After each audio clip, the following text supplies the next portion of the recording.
This is News 8 Now, this morning. It's really only the N95 and N100 masks that are effective. Smoke involves particles that are quite small, usually on the order of about 2.5 to 10 microns. You really need to have those N95 and N100 masks. You need to have them fitted properly as well too in order to protect yourself. The way the conditions are now, things can take off and go in a hurry. You may think you'll be able to handle it, and if you think it's getting away, don't be afraid to call 911. It is enough time for you to reach out to a servicer and ask the questions that you need to ask. How will this impact me? What are the changes that will take place from what previously took place? Or I am a new graduate. What do I need to know about my account? How can I make sure that I do not go into default?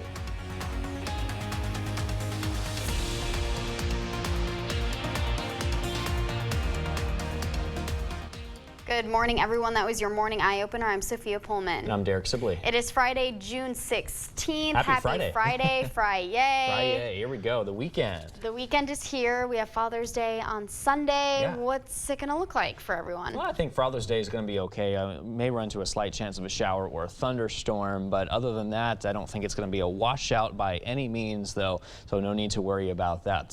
We are still watching some air quality alerts for some of us this morning, but this is not necessarily for a lot of us. Only a few counties here, including Winneshiek and Alameda County, and that's pretty much about it there until 10 o'clock. Tonight, the air quality index is expected to reach the unhealthy for the sensitive group level. So if you happen to fall under that sensitive group level, take it easy outside, take frequent breaks, or just don't be outside at all there. Current temperatures are into the 40s and 50s. We got 45 in Winona, 53 in La Crosse, and 49 degrees in Eau Claire.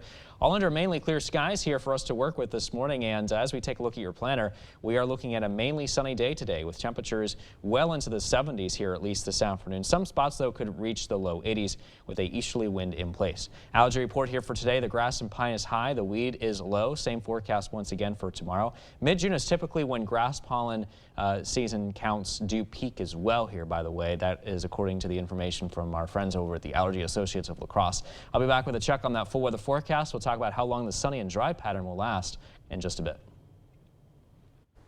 Thanks, Derek. Let's get to some news this morning. The La Crosse Police Department is investigating the death of a child on the city's north side. Police say first responders were called to a home on Wednesday around 6:30 in the evening. Police are not releasing a name or the age of the child. They did say an autopsy is scheduled to happen today. The department says it's working with the State Patrol and the state's Department of Justice Crime Scene Response Unit. If you have any information that you think may be relevant to the investigation, call the La Crosse Police Department or La Crosse Crime Stoppers. We'll have more information as it becomes available. Thursday marked day 4 of the trial of a man charged in connection to a 2021 triple homicide. On Thursday morning, 45-year-old Ratanasak testified against 35-year-old Tao. Both are facing 3 charges of first-degree intentional homicide. News 8 Now's Dua Ishrar was at the courthouse where Ratanasak took the stand for over 4 hours. I don't know what you're doing, but please just stop it. You know, like, dude, stop. Whatever it is that you're doing, don't do it. Sitting in the La Crosse County courtroom, 35-year-old Naya Tao watches as 45-year-old Kamthaneth Ratanasak testifies against him. Everybody's just kind of like yelling and arguing. There was just a lot of what I'd call baby mama drama chaos. Tao and Ratanasak are accused of shooting and killing 3 men at the Rom Squad Quarry on County Highway M over a $600 debt. You said you told the 3 individuals to sit by their car? Yeah, sit down right where they were. I didn't want anybody attacking me. According to the criminal complaint and witness Bridget Schlicht, Ratanasak handed the gun to Tao, who shot and killed 24-year-olds Peng Lauren Nemo Yang and 23-year-old Trevor Maloney. On the stand, Ratanasak told jurors he didn't know the 3 victims, but later recognized Yang. Yeah, they were alive when I got into the car. So, yes, I assume that. Ratanasak also stated he never saw the gun go off because he was in his car picking a playlist. I started going through my phone to play a playlist. What happened next? I heard gunshots. Ratanasak testified he's a peacemaker and has never pulled out a gun, a statement the defense argued was a lie under oath. We don't do that to each other, you know? And I don't know, I guess I was just I was just trying to do right by everybody still. The defense brought forward a case from 2020 where Rattanasak was accused of strangling, choking, and pulling a gun 15 times to a woman's head. The charges were dropped because, according to the defense, Rattanasak allegedly intimidated the witness and she recanted her testimony. And then 90 days later, here you are in La Crosse, slinging meth with your gun. Yes? Yes. Rattanasak denied that incident ever happening and maintained Tao somehow got his gun and fired it that day at the quarry. Reporting in La Crosse, Dua Esrar, News 8 Now. Rattanasak won't be prosecuted for what he testifies to truthfully be this week at his own trial later. Tao faces a mandatory sentence of life imprisonment if he is convicted of first-degree intentional homicide. And as smoke moves through the upper Midwest, there are ways to keep yourself safe. Doctors say particles from the smoke can affect how lungs function, so avoiding breathing the hazy air can minimize the effects. Experts say if you are outside, certain masks can help. It's really only the N95 and N100 masks that are effective. Smoke involves particles that are quite small, usually on the order of about 2.5 to 10 microns. You really need to have those N95 and N100 masks. You need to have them fitted properly as well too in order to protect yourself. Particles from smoke can affect how lungs function, making it difficult for your body to fight off viruses or get rid of debris. Doctors say anyone with pre-existing lung conditions and people with a poor immune system should take extra care. We might not have the same wildfires as Canada, but recent weather has created the right conditions for brush fires. In the town of Farmington on Thursday, the wind picked up a spark which led to a fire in a field. Farmington's fire chief says the town's sandy ground conditions make it easier for fire to spread. But if you do light something, the chief says to check twice to make sure it's out. The way the conditions are now, things can take off and go in a hurry. You may think you'll be able to handle it, and if you think it's getting away, don't be afraid to call 911. He says he's hoping for rain to come soon. All burning permits in Farmington are currently suspended. In an effort to reduce the cycle of violence, the Wisconsin Community Safety Fund is awarding $10 million in violence prevention grants to communities. As one of the systems receiving a portion of the funds, Gunderson Health System officials say this will help them tackle issues such as gun violence, suicide prevention, and relationship violence. We screen people when they're admitted to the hospital for their experience with this violence, and then we offer them services. Violence and crime have increased since the COVID-19 pandemic. Gunderson will expand their services from the hospital to the clinic. A funding increase to the program that helps fund local governments is now on the governor's desk.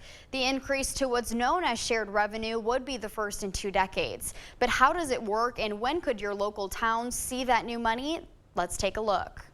The legislature actually did its job. That's what Senator Brad Pfaff says the shared revenue bill tells Wisconsinites. I'm proud to vote for it. All Cooley Region lawmakers did, because after years of state budget cuts and frozen property tax revenue, towns and municipalities faced cuts to services like garbage, snow removal, and police, fire, and EMS. 20% of the state sales tax would then also be sent back to our local units of government. It directly connects the funding for municipalities to economic growth. That will be supplemental aid on top of the property tax revenue and state income tax that the shared revenue program has been built on. Having that increase provides us a little bit of breathing room and a whole lot of ability to maintain the services that are necessary. Cities like La Crosse all the way down to small villages are now less likely to need a referendum to fund basic services. However, the new money does come with strings attached. A portion of this new money must be used for police and fire. Up to 35% of the new money. And if any towns reduce their police force,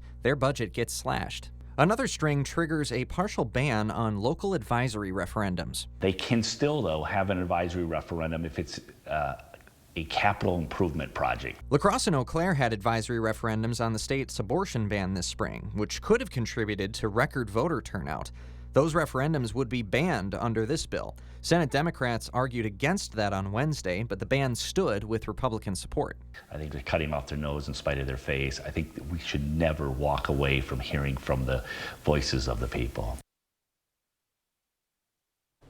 Half and other representatives agree the bipartisan bill is successful because it also eliminates the personal property tax. Small businesses have paid that every year for things like their own tables and chairs, and it's a tax both parties have opposed.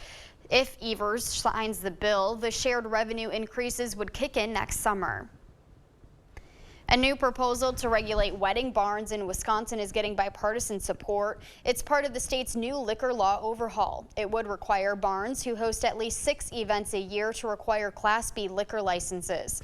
Wedding barn owners say the proposed changes to the liquor laws could cause them to go out of business. The bill has passed through both chambers.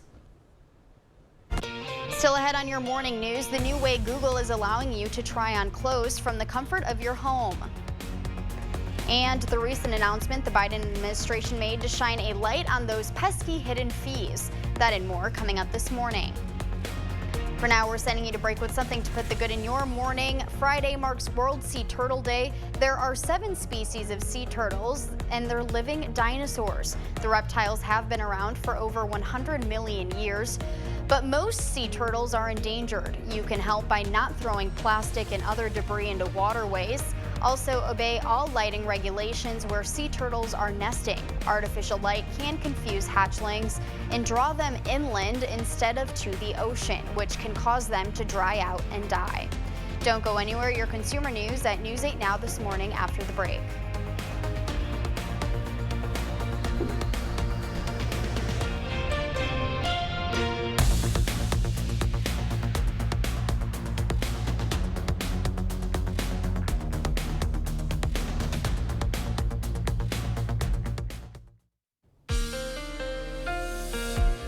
Air quality alerts continue for some of us until 10 o'clock tonight. However, these are mainly for northeastern Iowa across Winneshiek and into Allamakee County as well. Meanwhile, as we get a check down your dog walking conditions, partly cloudy skies for the morning and then sunshine here this afternoon and evening. So conditions for those walking conditions are looking good. Current temperatures as you head out the door mainly into the 40s. Some spots like La Crosse at 53, Winona's at 45, Eau Claire sitting at 49 degrees, and Sparta is currently at 44. The local satellite and radar picture very calm, very dry and very quiet. Really not a whole lot to talk about, maybe a couple of clouds, but our zone forecast today showing that our highs will be reaching the 70s and some spots reaching the low 80s today, like Berry Mills and Onalaska and La Crosse. As we head south, we'll be looking at highs around 75 in Viroqua today, 76 in Stoddard, and a high of 77 in New Albin. Highs are going to reach the mid 70s across our central zones today, with 77 if you're in Trempealeau this afternoon, and 78 today in Eau Claire, with a mix of sun and clouds really just across the Chippewa Valley in general today.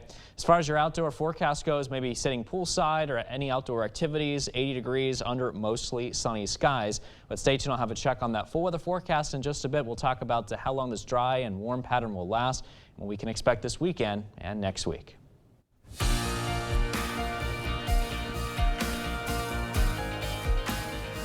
In your consumer news this morning, Google is starting to use artificial intelligence to help shoppers choose clothes to buy online. The tech company announced a new virtual try-on feature that uses generative AI. Google says it can show clothes on a diverse selection of body types in various poses. The new feature is hoped to make it easier for online shoppers to get an idea of how clothing will look on them before they make a purchase. People in Iowa can now sip on the state's first cannabis-infused drink in Des Moines. Kites is the latest invention from Lua Brewing. The drink does not have alcohol, but there is THC in it. That's the part of the marijuana plant that makes users high. The owner addressed some concerns people may have. We've got a lot of questions on what's all in this. How can you make this legally? What's all in it? And I said before, this is an all-natural. It's water, it's citric acid, there's a little bit of natural flavoring, and then there is some pure hemp-derived THC. So it is 100% natural. Concert goers and sports fans will soon have a light shined on all those hidden fees that can raise the price of tickets by more than 20%. Meg Oliver reports the new policy could be the first step towards getting costs under control. There's no bad blood if you have a golden ticket to Taylor Swift this weekend in Pittsburgh. I'm so excited. 39-year-old Swiftie superfan Laura Kelly paid $350 face value for hers. And do you know how much you paid in hidden fees? I have no idea. And how does that make you feel, not knowing really how much the ticket actually was? There's definitely a little bit of a sticker shock. Hidden fees can add more than 20% to the price of tickets, from sporting events to concerts. We found a seat at Beyonce's upcoming show in New Jersey for $146 face value. At checkout, more than $30 in fees were tacked on. Today at the White House, executives from Live Nation, SeatGeek, and other companies joined President Biden, pledging to provide the total cost of tickets up front. This is a win for consumers, in my view, and proof that our crackdown on junk fees has real momentum. It all comes in wake of the disastrous ticket launch for Swift's Eras Tour last November.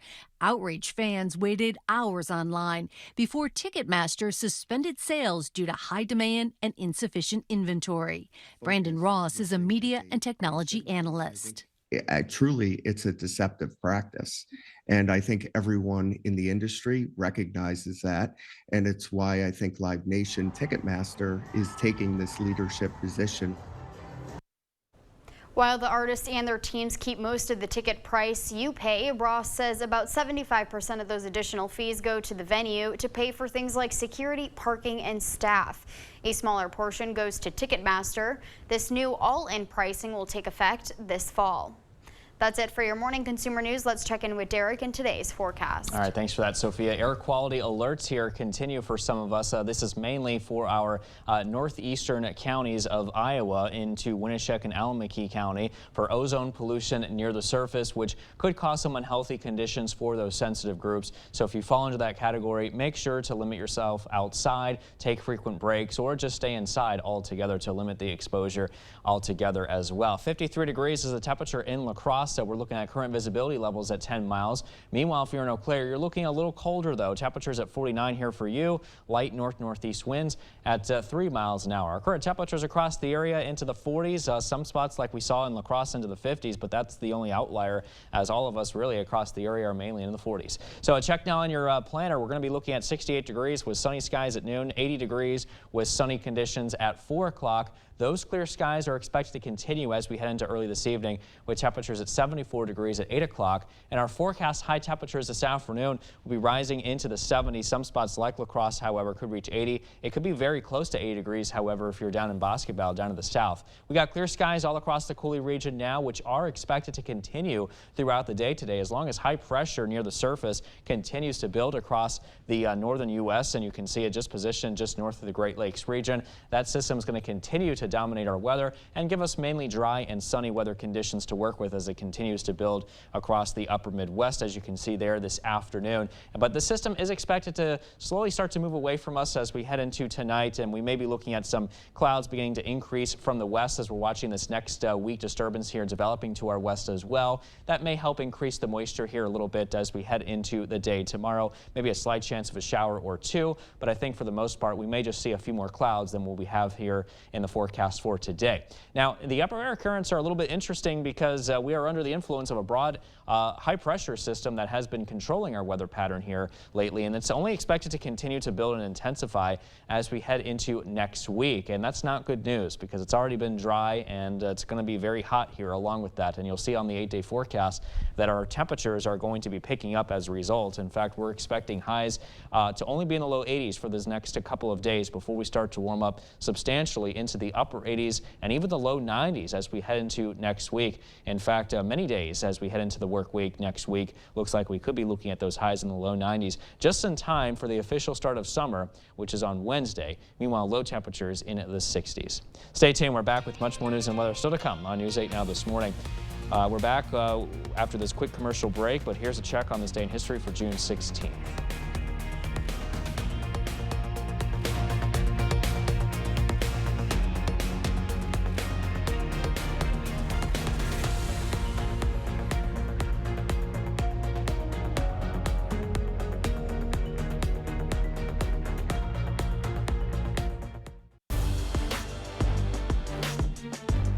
Welcome to the Blitz. What a championship Thursday it was in Appleton. Bulldogs and Blue Golds looking to make some history for the Ithaca baseball team. It was an absolute thriller on Tuesday night. Bulldogs needing 9 innings to beat Edgar in the semis.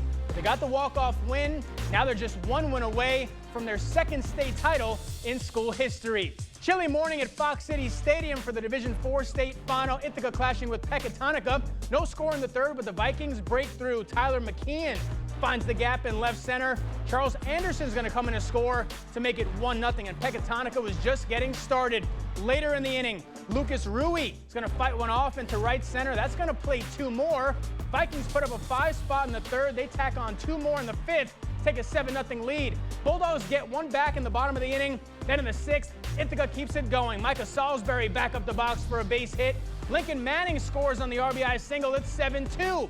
Later in the sixth, Bulldogs still barking. Logan Anderson chopper to short. Play can't be made. Sammy Clary scores. Ithaca within 3. Let's go to the seventh. Bulldogs still battling back. It's Salisbury again. Clutch base hit to center field. Here comes Houston Bolin. It's 7-6. Then it's Anderson looking to keep the season alive for Ithaca. Vikings can't get the out at second. Here comes Manning sliding in safe.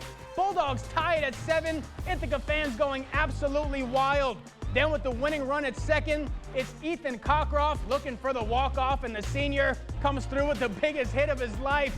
Base hit in the left center. Salisbury comes in to score the winning run, and the comeback is complete. Ithaca walks it off 8-7, and for the second time in school history, the Bulldogs are state champs. We knew we just had to chip away if it was even possible. They did that in the sixth to even give us a fighting chance for the seventh, and they did, but wow, amazing. We just went out there and played baseball, and it was just truly amazing, and he said we didn't come all this way to just lose, so we went out there and one hit after another, and you just chip away at that score, and eventually it comes to you. Next up, Division III state final. Aquinas taking on St. Croix Falls, and the Saints strike first in the second. Michael Shannon comes through with a base hit. That's going to play 2. It's 2-0 Saints. Top 4 now. Aquinas cuts it in half thanks to Waylon Hargrove. He's going to beat it out at first. Eddie Peters comes in to score to make it 2-1. But that's as close as the Blue Golds would get as Aquinas falls in the state title game 3-1. I'll be honest, I've never seen anything like it from the beginning of the year to now, where a bunch of young players can progress so dramatically from the beginning of the year to now. So I mean, yeah, we wanted to win, but we didn't give it away, that's for sure. They took it from us. To the Lumberyard we go. Lauderdale's back home trying to snap an 11-game losing streak, but St. Cloud would put them in an early hole. Second inning, Matt Gatesman rips a single through the left side. That's going to play to run to make it 1-0. Rock's not done yet. Later in the second, John Nett sends a deep fly to left. It's going to bang off the wall. 2 more runs are going to come in a score. St. Cloud takes a 4-0 lead. And that will be plenty of cushion for Pearson McElroy. He tosses 6 no-hit innings to go along with 7 Ks. Lauderdale's still looking for that first win in June. They fall in this one 4-1. That's going to do it for the Blitz. We'll see you tonight.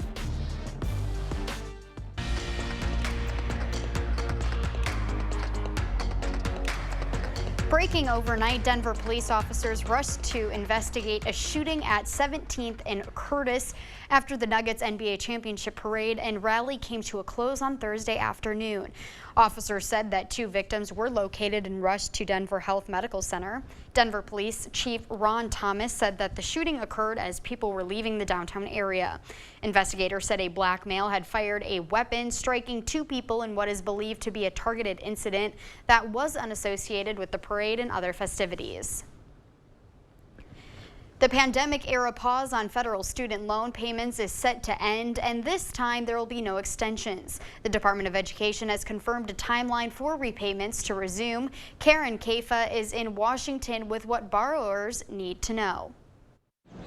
The Department of Education offering clarity for federal student loan borrowers. Student loan interest will resume on September 1st and payments will resume in October, definitively ending the pandemic pause that started in March 2020. For some, it will mean a major shift in budgeting. A lot of them were using this for their everyday use to purchase medical expenses, to repay a car bill, get their car fixed, home improvements.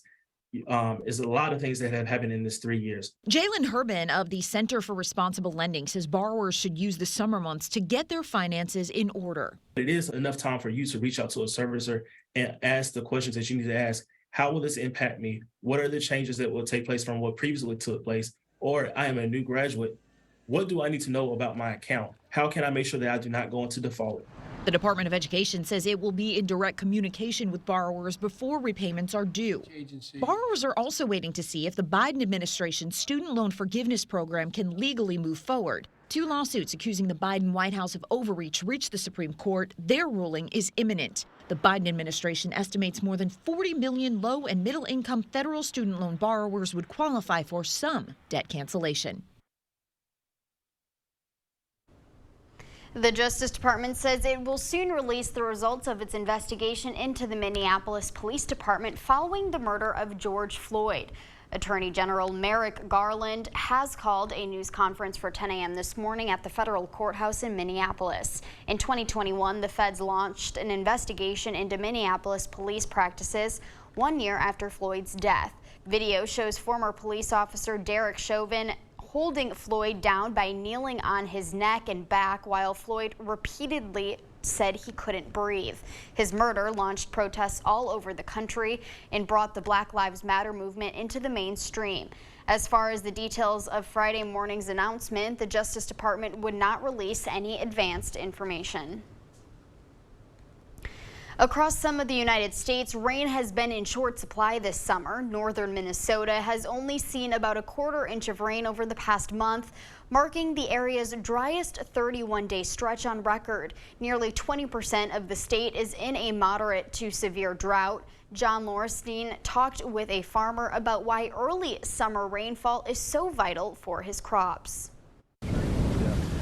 Dakota County is a large county. It's probably one of the largest counties in the nation for growing peas. With its light soil and good water supply, Dakota County has helped Minnesota rank number 2 in the nation when it comes to pea production. It's a short day crop. It's a 60-day crop. Unlike corn and soybeans, peas are harvested early in the summer. Spring rains usually mean Mike Konzemius doesn't even have to irrigate his fields. But the past 3 years have been dry and challenging.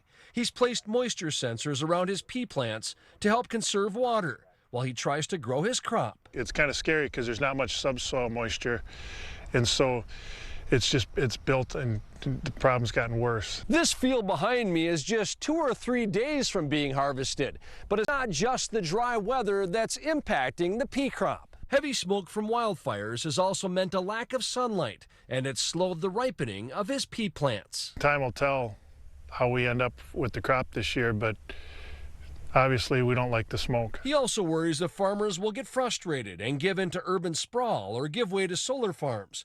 He's hoping pea producers stay the course.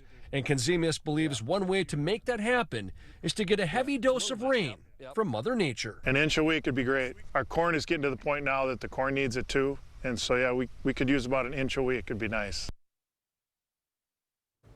The farmers said they're hoping for just the slight drop of rain to help fuel their crops through the growing season. A construction worker was critically hurt Thursday morning while on a job at Lambeau Field where the Green Bay Packers play. The man somehow got trapped near the scoreboard and had to be rescued. Emily Matesic reports. The Green Bay Metro Fire Department and the City Police Department were called to 1265 Lombardi Avenue at about 10 Thursday morning. Construction crews working on the north end of the stadium reported a man was trapped. Our crews were able to perform a brief extrication to get that person removed. It was less than 30 minutes from when the call came in to when our cameras caught rescue crews lowering the man on a stretcher down from the scoreboard area on the north end of the stadium. The injured worker was brought down to a waiting ambulance before being taken to the hospital.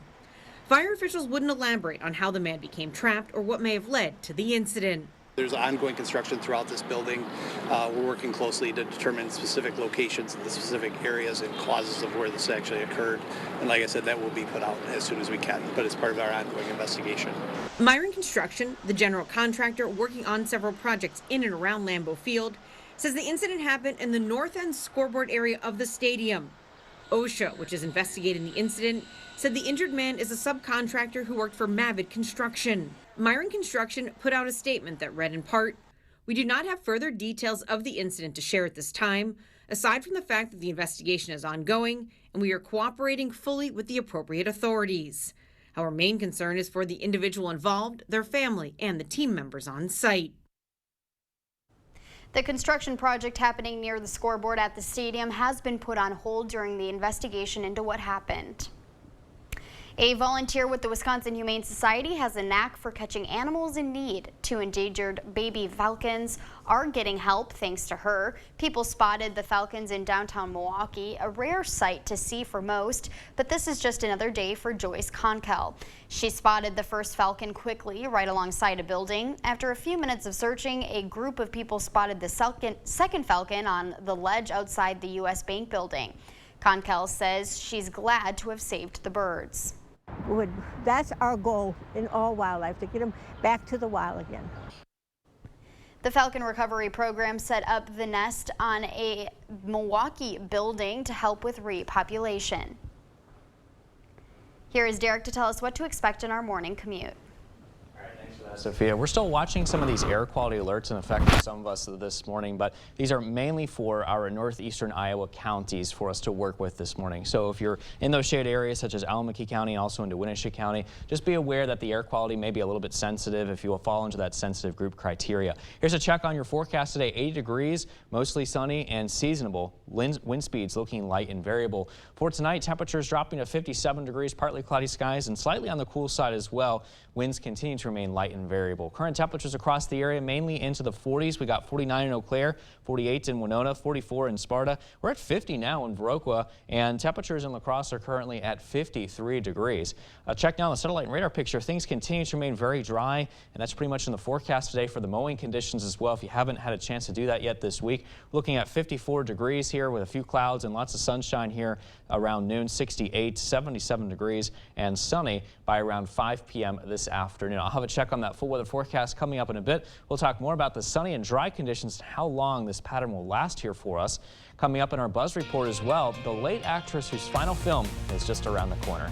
Stay with us. We'll be right back.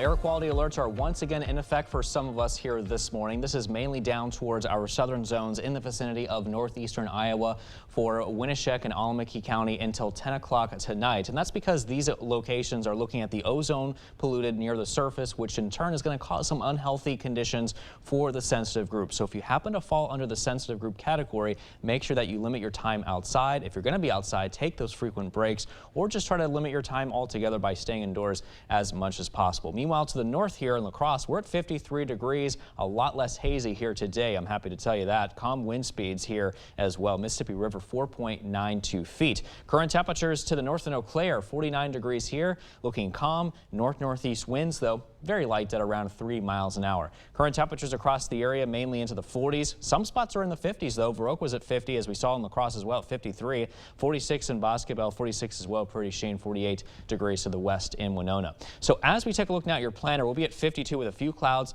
at 7, making things slightly on the partly cloudy side, and then really just sunny throughout the rest of the day today. Temperatures in the upper 60s at noon, followed by the low 80s by 4, and then we drop into the 70s as we head into early this evening. With our forecast highs today feeling fairly comfortable, as a matter of fact, into the mid 70s. Some of us, though, like La Crosse County, could reach the low 80s before it's all said and done.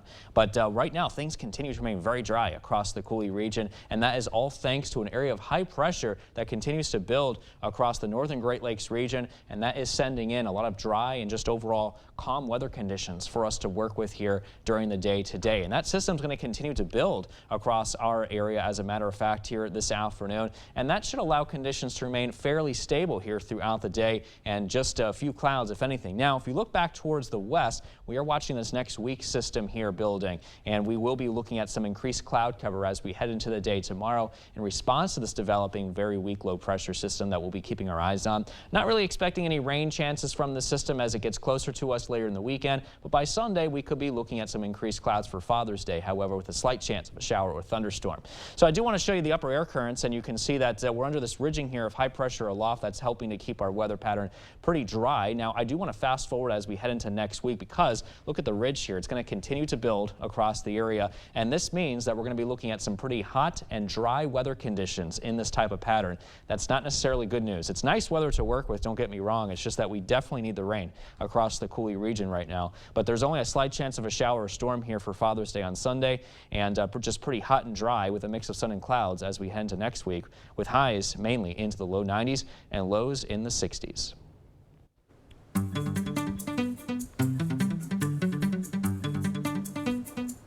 In our morning Buzz report, late actress Carrie Fisher's last movie will be in theaters soon. The film Wonderwell will be out June 23rd, more than 7 years after Fisher died in 2016 at the age of 60. The actress wrapped filming on Wonderwell just weeks before her death. News of the upcoming release comes after production company Vertical announced it acquired the rights to distribute the film. The director said the long delay in the film's release was due in part to Fisher's death as well as the pandemic. Sir Rod Stewart is shifting his focus onto a new music genre. The legendary singer says he wants to venture into jazz. Stewart says he'll start recording that kind of music after his current tour wraps up. He has previously dubbed his summer tour as his last rock and roll tour. In an interview with British TV channel Sky News, Stewart said he's been singing the same hits like Maggie May for years, and it's time for a change. 83-year-old Al Pacino is a father once again after the birth of his 4th child. The boy's name is Roman Pacino. His mother is entertainment industry producer Noor Alfallah, who's more than 50 years younger than her Oscar-winning partner. He has 3 other children with Beverly D'Angelo and Jan Turan. Do you have any plans this weekend, Derek? Oh, this weekend, what we got going on? Not really. Father's Day, no. Yeah, not really a whole lot going on, but yeah, I'm sure there's going to be a lot of Father's Day festivities out there for friends and family. Yeah, so. I think everyone will be able to get outside. It'll be a good time. It'll be a good time. Yeah. Before we head to break, it's time to look at today's Look Who's 8. Well, we got 2 birthdays today to celebrate today, and our first one is going to go to Molly, who is turning 8 today. Now, Molly loves to spend time with her friends, her family, and of course loves to do all. And, you know, she loves all kinds of animals, is what I was trying to say. So happy birthday to you, Molly. Next, we would like to wish Judy a happy birthday, 80th birthday. Judy loves 1,000-piece jigsaw puzzles, as well as going for rides on her ATV. Well, that sounds fun. Well, if you know a special someone that's turning 8 months, 8 years, 18, 80, or 88 years old soon, we'd love to feature them. Just upload their photo to our website, news8000.com, and look for the Submit Pictures button under the Home tab on our website. Stay with us. We have everything you need to know today in 5 minutes or less. Your morning news now is up next.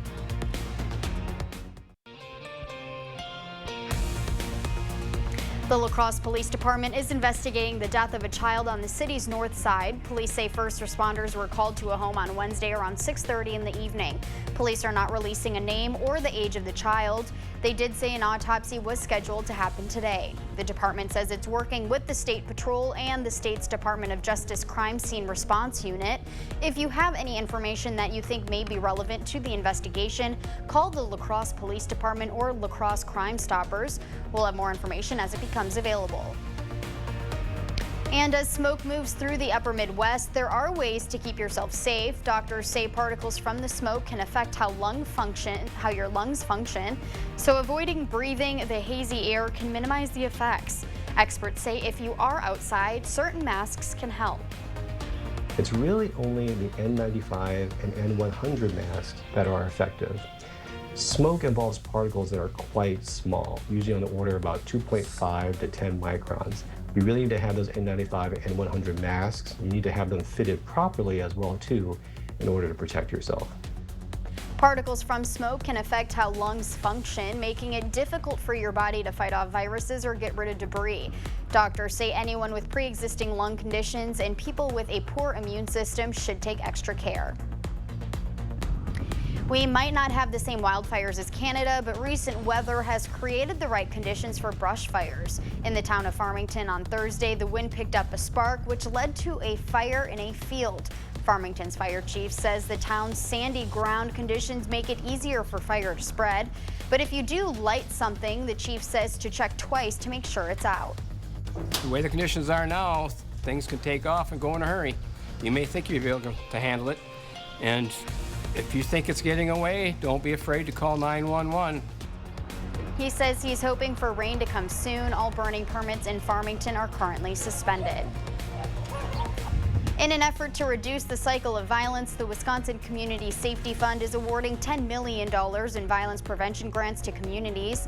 As one of the systems receiving a portion of the funds, Gunderson Health System officials say this will help them tackle issues such as gun violence, suicide prevention, and relationship violence. We screen people when they're admitted to the hospital for their experience with this violence, and then we offer them services.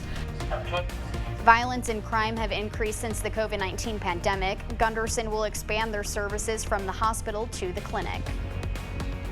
Here's a check on your 8-day forecast. We're looking at a mix of sun and clouds here this morning with temperatures in the 50s. We are going to be warming up into the 60s by 11 o'clock, followed by the 70s this afternoon. Some of us could reach the low 80s. Lots of sunshine, though, for us to work with. Here's a check on your 8-day forecast. And as we head into tomorrow, partly cloudy skies, a high of 81. If you have any outdoor plans for Father's Day, we are looking at a couple of isolated thunderstorms that could become possible, so something that we'll keep our eyes on. But other than that, next week is going to be pretty hot and dry. Highs into the low 90s for the most part next week, and looking at mainly dry conditions out there as well, with lows in the 60s. So get ready for a pretty warm week next week. I'm glad we have some warm weather for Father's Day this weekend. Thanks, Derek, and thank you for watching News 8 Now. Don't forget to keep up with the news of the day on news8000.com. We'll have the latest updates to today's top stories on News 8 Now at noon. Have a great morning, everyone. Thank you for watching News 8.